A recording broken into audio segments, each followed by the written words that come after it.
Okay, good morning. We are learning Lila Nishmas Mindel Mariam Bas Kalman Ruvain. We are on Daf Chaf Ches.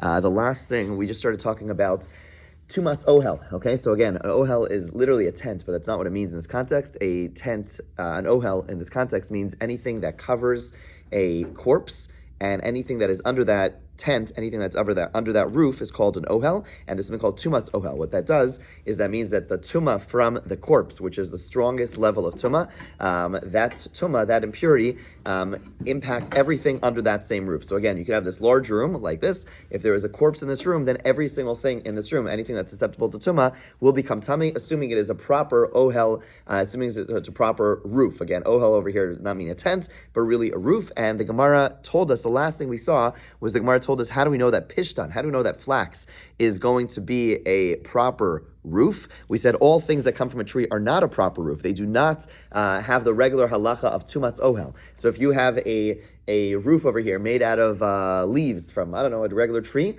it will not act as an ohel in the sense that it will not transfer tuma from...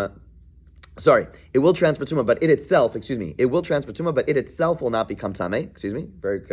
Might want to clarify that. It will transfer tuma, but it itself will not become tameh. The one exception to that is flax. Flax will become tameh as well as an ohel when it is covering over a mace and the things that are in it. Okay, so flax was the exception, and what was the source for that?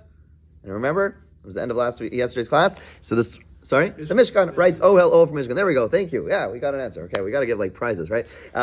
So Ohel from Mishkan, right? We learned the fact that it's Tumas Ohel, right? The Psukim talk about an Ohel of the mace and the fact that the Mishkan has a covering that is made of flax that is called an Ohel. So we see Ohel, it's that same term, and teaching us that the Ohel HaMace is also could be a Ohel of flax. Now the Gemara is going to question this because the ohel of the Mishkan is very particular. It's not just made of flax. It has a lot of very specific, ways of construction. So it says the Gemara, Ima lehalan. You see that? It's 4 lines down, the third to last word on the line. On Chav Ches Amud Aleph. Ima lehalan. Yeah. Ima lehalan. Shezurin. V'chutan. Kafel shisha. There.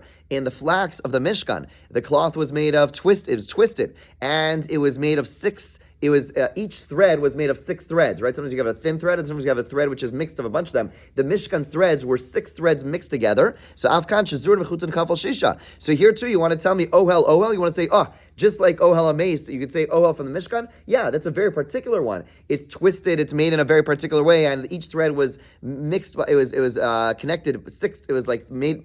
Each thread was made up of 6 individual threads. Tamalomar ohel riba. So the Gemara says no. By the Mishkan, by Tumas Mace, it says ohel a second time, not just once, but it says it a second time to teach me even when it doesn't have the exact particular mode of construct. It's not constructed the exact same way that the Mishkan's flax is made. Nonetheless, it's still going to be included because it says ohel twice. Okay, ask the Gemara, ohel, riba, afilu kol milimani nami. So once you tell me that the word ohel is said twice, and it therefore has a riba, it has an extension. Okay, so let's go back to what we originally said. That should include all materials, right? In other words, once you have a riboy, why are you limiting it to flax that is not identical to the flax of the Mishkan? Once you have ohel twice, you should include all materials. Same says the Gemara. Im kain gzer shava my ahanile. But what would you? The Gemara says you can't do that because you also have gzer shava. In other words, what's gzer shava? Gzer shava is when you have 2 words which are identical. You learn one thing from the next. Okay.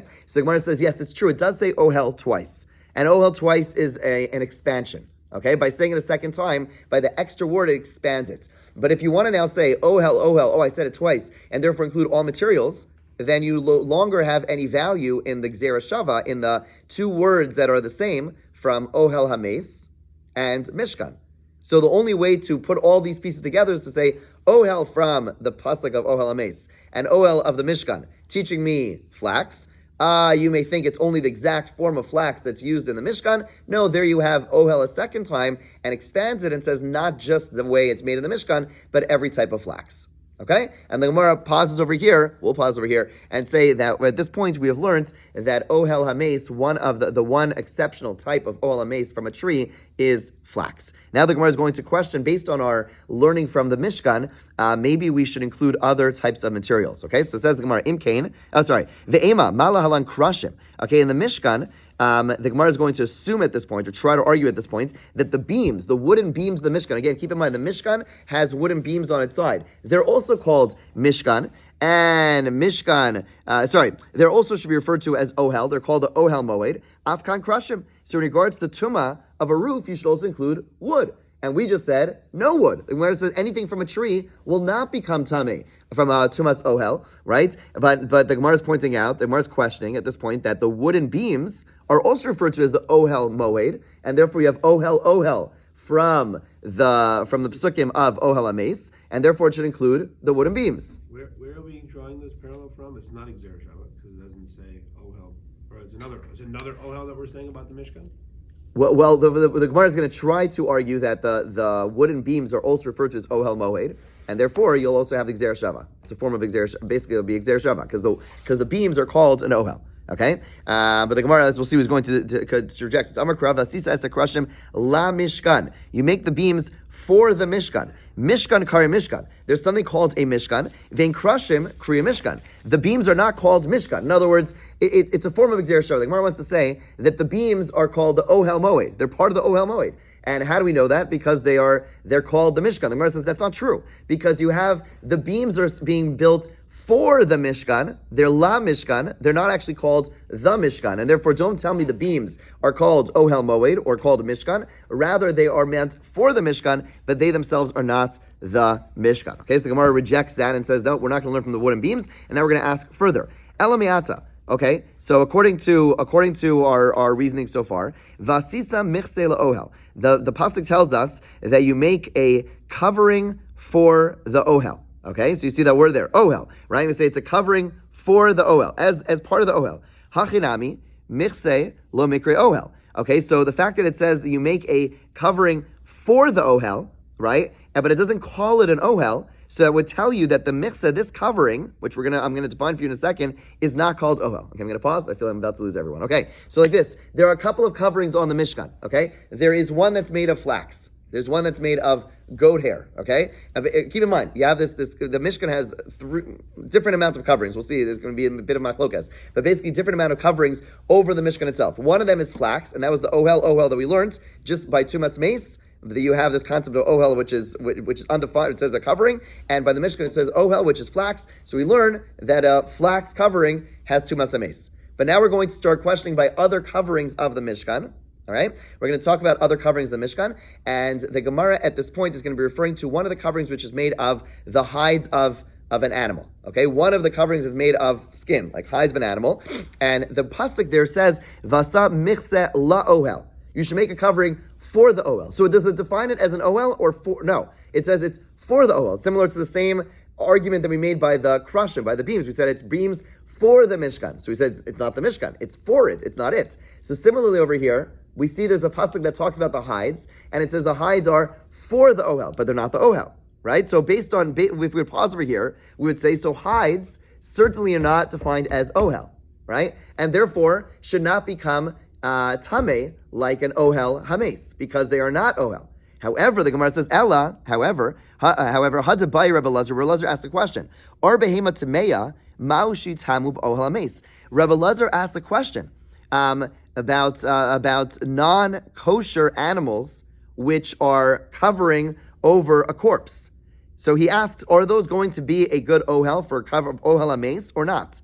Right? Will they become tamei through as if they are a roof over corpse or not? So the Gemara says, Hashta or behema tehora lo metame, or behema to meyad mibaye. He says, I don't understand the question. If you just established, okay, there's a bit of a follow all the steps. The Gemara basically is saying like this: anything which is said like by the Krashim, by the beams, we said beams are not metame tumas hames because it says beams that are for the Mishkan. When you say it's for the Mishkan, it's not the Mishkan itself. Similarly, we have the skin covering of the Mishkan. It says it's for the Ohel. That means it itself is not Tameh. Now, the hides that are covering the Mishkan are tahar animals, pure animals, kosher animals. At least that's what we're assuming right now.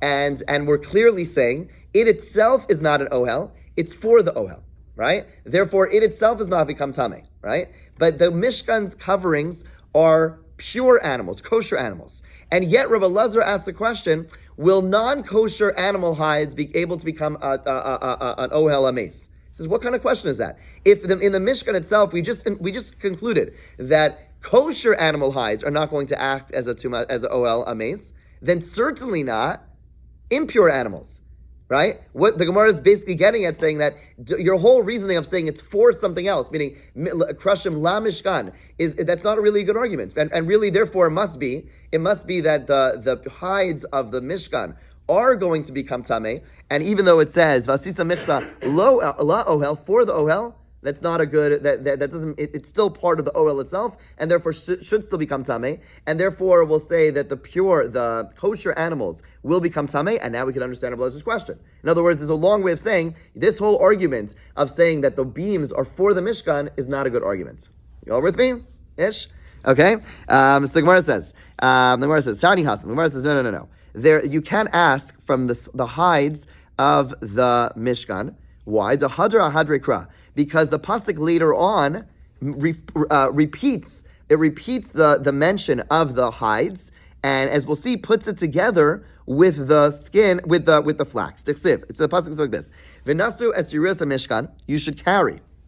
It talks about the family of Gershon carrying the Mishkan. It says, "V'nasu es yiras Mishkan es oel moed b'chseu mechsei atachash asher alav." That you carry all the panels of the Mishkan, meaning the covering. Ves ohel moed, the covering called ohel moed, the flax. Mechseu mechsei atachash asher alav, and all the different coverings. Makish elyon l'tachton. It puts together in that pasuk the upper coverings, which are made of animal hides, with the lower ones, matachton kara ohel, just like the lower ones are called ohel, af elyon kara ohel, so too the top ones are called ohel. So basically the Gemara is learning from here, it says it's true.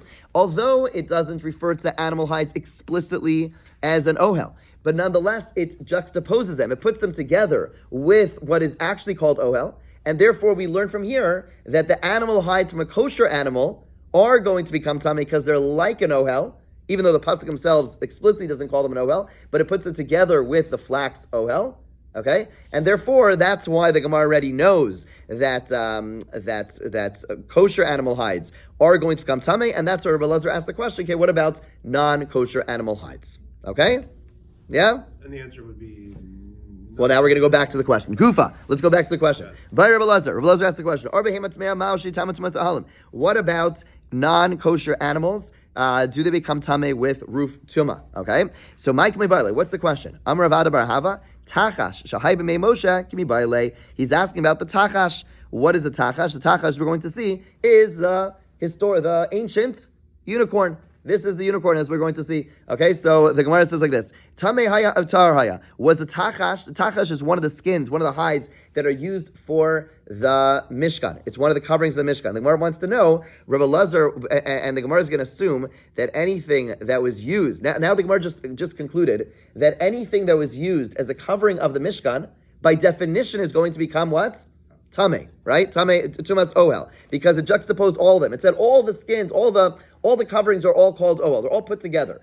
And now we know one of the hides, one of the coverings of the Mishkan was something called tachash, this unicorn. The question is, was the unicorn a kosher animal? Did it chew its cud? Did it have split hooves? Or is it a tamei animal? That's the question he's asking. If it's a tahar animal, then all we know is that tumas ohel is included for pure kosher animals. If it was an impure animal, if it was a non-kosher animal, then tumas ohel applies to non-kosher animals. That's the basic question. The question he's asking is the tachash, the tachash that was in his days, is it tamei haya or tar haya? Was it impure or was it pure? Why does he say b'mei Moshe? The Gemara tells, the Gemara later on, I think the Gemara later on is going to tell us that, or maybe in Midrashim, I forget, is going to tell us that it is something, this tachash only appeared during the time of Moshe, and then it disappeared. Okay, we only had it for a short amount of time. It came along for the Mishkan, and no longer. Okay, virtually every single culture, almost every single ancient culture, had some form of unicorn in their culture. Okay, Judaism is not an exception, and this is the tachash, the unicorn. Okay, so I'm Rav Yosef. It's not mentioned in. We just went through all the different animals last week's parsha. It's not included on the list of. It is not included in the list, but so we don't know because there's no basis. Yes, it's not based on not based on the list, but correct. Yeah. Okay, so I'm Rav Yosef. Rav Yosef says like this: Ma'isi Baile, what question is it? What kind of question is it? Tanina, we learned in a brisa, it was taught in a brisa that for the Melecha Shamayim, when serving God, meaning in the Mishkan, the only thing that's kosher is or behema tahora, only hides, skins of a tahor animal. So by definition, based on this brisa, the tachash must by definition be a tahor animal. Okay? So the Gemara says, no. Masav Rav Abba questions. Rabbi Yehuda Omer, Shnei Mechsaos Hayu. Okay. Okay. Yeah, basically we're going to see that Rav Yosef is misunderstanding this brisa. Because we have another brisa that says like this. Yehuda Omer, in reference to one of the covers of the Mishkan, Shnei Mechsaos Hayu. Okay, there are two covers of animal hides over the Mishkan. Echad shel oros elam adamim. One of them was ram hides which were dyed red. The echad shel oros chashim, and one of them was tachash hides. Okay, so according to the first opinion, according to Yehuda, there are two layers of animal hides. One is ram hides that were dyed red, and one is tachash. Reb Nechemia Omer michsad echad haya, michsa echad haya. There was one cover, v'domeh kamin tla ilan, and it was like a tla ilan. What is a tla ilan? Tla ilan is a some form of like part of the cat family, some animal which has like spotted skin. I don't know, some leopard type thing. So v'hatla ilan tamehaya. So the Gemara tamehu. The Gemara at this point assumes that he's understanding that it actually was a tla ilan tameh. It was basically this animal, this tla ilan, which was actually used its skin for the covering of the Mishkan. So you see, by definition, we must have misunderstood the brisa above. Because clearly, according to this next brisa, you see that there are hides which are tameh, because we're using tla ilan, and tla ilan is a non-kosher animal. So the Gemara says, no. Hachi kamar, kimin tla ilan, hu sheyesh bo gvanim harbe. It doesn't mean that we actually use the hide of a tla ilan, which is a non-kosher animal. Rather, the hide of this layer looked like a tla ilan.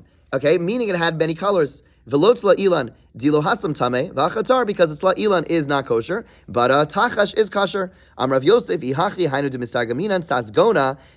That's why a tachash is translated as sasgona. I think there's a one. Is there a one? What's sasgona? There is some company that's called sasgona. I forget who it is. Oh, I think it's a graphic design company. Okay, sorry, just popped in my mind. There's a guy who used to live here. I think Michal Freeman. I think he has his company. It's called Sasgona. It's a graphic design company, which is brilliant. Why? Because what does Sasgona mean? Sasgona means, sorry, that was just my brain, okay? Shesas bigvanim harbe, that it rejoices over its many colors. That is tachash, which is a unicorn, is sasgona. It rejoices over its many colors. It had, according to the Jewish version of a unicorn, it's later on we can see it has a horn, but it also has many colors. It's not white, it's not the brilliant white, but rather it has the rainbow. It's not the rainbow outside of it, the rainbow's on it. It actually has many colors on it, and that was the hide that's used. Was like this leopard animal, in the sense that it has a bunch of colors, it's different colors. So the tachash is something which has many colors, and bottom line is the Gemara is now telling us that it's so far we've concluded that we don't have any proof that non-kosher animals were used as hides. Rather, it was all kosher animals. Okay? Fine. And that's why Rava Lazar is asking a question, what about non-kosher animals? So Rava Amar, Rava says, okay, Rava comes along and goes ahead and is going to bring us a proof that the hide of a non-kosher animal does become tameh, and he's going to show it to us in the following way. Again, Rav Elazar asked the question, it was unresolved. Now Rav is going to teach us that or behema tameya, and that the hide of a non-kosher animal is going to become tameh. He's going to show us how. How so? Titania. Okay, we have a brisa in reference to tzaras. Okay, back to our parsha, the Torah parsha portion, or the pasuk in reference to things that become tameh with a tzaras. It says or. Or, and then it says or with or. Whoa, okay. Or with or. And that word o is a riboy. It comes to include something. Riba or behema tameya. To teach you that so it's not just hides of a kosher animal, but also hides of a non-kosher animal, and an additional limud, vishalaka biyad kohen, and a hide that got saras after the kohen already checked it, meaning sometimes the kohen could check something, and it looks good, and then it changes, becomes tameh, so that too is included. And katzatz mikulan v'asa achaz me'aminayin. Sorry, then I'm going to ask, if a person goes ahead and cuts pieces from all the different types of materials that are mentioned in the pasuk, and puts them into one minayin, how do you know that it still could become tameh? Tamalomer ovachom melechas or. Okay, so the extra words, mechom melechas or, any work of leather. Bottom line is that the psukim teach us by tzoras that an animal hide is, if a non-kosher animal is able to become tameh of tumas tzoras. We're not done. Okay, so far we learned that by tzoras. Now the Gemara says, "V'ikol mifrach maliniganch kein shtiva erev tameh bahen." But you can't learn from tzoras, and which now we just established does have tuma on a non-kosher animal. You can't learn that to tumas hames. Why? Because there's a certain chumrah of tzaras that it's even able to come tameh on the warp and woof, which is a big chiddush. And if you see that there's some stringency by tzaras, you can't therefore take that limud to say, oh, just like by tzaras, you see that it's able to come tameh on hides of a non-kosher animal and apply that to tumas hameis. You can't do that. Why? Because there's a certain stringency by negan, by tzaras, and therefore don't learn it to ohel hameis. But so hold on to that limud. Hold on to it though. Elegam shratzim. So now let's look at shratzim. Shratzim is another type of tuma. If something comes into contact with a sheretz, a rodent, it becomes tameh. And there we said the tiny we learned over there, okay, or that the animal hide, ainli ela or behema tahora, and it says that if a sheretz, a rodent, comes into contact with or, it becomes tameh. And by saying or alone, you would just say a tahar animal, okay, or behema tameh minayin. How do you know a impure animal, tamalomar, or also there you have a ribo, you have an extension, teaching us that also non-kosher animals. Vikla mifrach. But you can't learn directly from sheretz. Why? Because malas shratzim shkem etam kadasha. By shratzim, there is a stringency that if something even as small as a that if you have a piece of a sheretz, you have a piece of a rodent that's the size of a lentil, a tiny piece, it's able to come tameh. How much of a mace, how much of a corpse do you need in order to become tameh? Anyone know? The amount of an olive, a little bit bigger. Okay, so there's a certain stringency by sheretz. So again, let's just review what we have so far. We said by negayim, by tzaras, it is a tameh. It's able to make tameh a impure animal hide.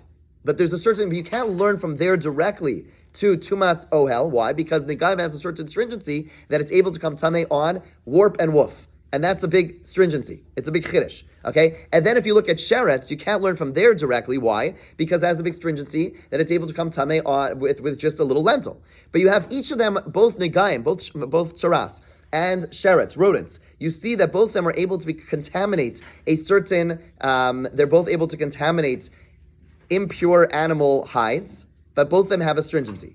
But now if you take them both together, there's a common denominator between both of them. Let's see. So he says, so even though there's a stringency by shratzim, you can now go back to negaim v'chazra din, and the argument, so to speak, repeats itself. Lo raizeh raizeh. Each one has something a little bit different. V'lo raizeh raizeh, and the stringency of each is not in the other one. Hatzara shava shebehen. In other words, negaim tzaras has one stringency, that warp and woof is tameh.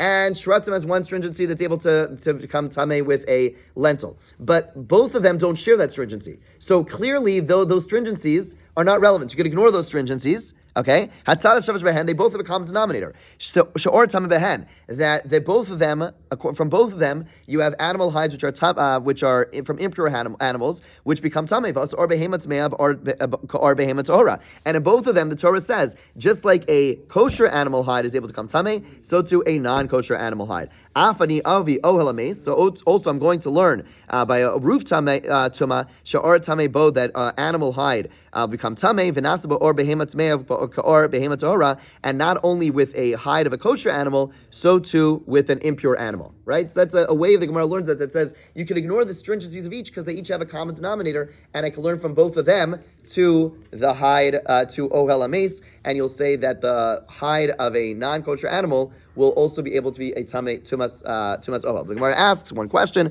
Amalei Rava mi bar Nishla Rav Ashi ikla mifrach. But there is a common denominator that exists by shratzim and by tzaras, which does not exist by ohel hameis, and therefore you'll not be able to learn it. What's the stringency? They both contaminate, both tzaras and sheretz, both are able to come tameh with something less than an olive size. Tomer b'mei she'eino tameh el b'gzais. How could you learn? They both have a common denominator that they share, that is a stringency that will not exist by tumas meis, which is that they both are matame by less than a kazayis, whereas tumas meis only becomes tameh with a kazayis, and therefore you cannot learn from both of them together to teach me about the hide of a non-kosher animal by tumas meis. And we're going to have to find another source, which we'll do tomorrow, and then, don't worry, we'll start a new sugya in the middle of tomorrow's learning. Have a great day.